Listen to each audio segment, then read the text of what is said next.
মৌলভীবাজার ও হবিগঞ্জে 2 লক্ষাধিক মানুষ পানিবন্দী হয়ে পড়েছে। সিলেট সুনামগঞ্জে বেড়েছে নদ নদীর পানি। টানা ভারী বৃষ্টি ও ভারতের উজান থেকে নেমে আসা পাহাড়ি ঢলে সিলেট বিভাগের বিভিন্ন নদ নদীর পানি বিপদসীমার ওপর দিয়ে প্রবাহিত হচ্ছে। হবিগঞ্জের খোয়াই নদের বিভিন্ন স্থানে বাঁধ উপচে লোকালয়ে পানি ঢুকতে শুরু করেছে। ইতিমধ্যে 2 লক্ষাধিক মানুষ বন্যা কবলিত হয়ে পড়েছে।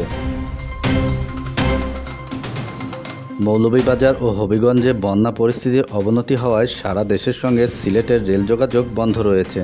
গতকাল দুপুরের পর সিলেট থেকে কোনো ট্রেন ছেড়ে যায়নি। মৌলভীবাজার শেরপুর সিলেট আঞ্চলিক মহাসড়কে যান চলাচল বন্ধ রাখা হয়েছে। সড়কের বালিয়াকান্দি ও শাহবন্দর এলাকায় বাঁধ যে কোনো সময় ভেঙে পড়তে পারে বলে আশঙ্কা করছে সড়ক ও জনপথ বিভাগ।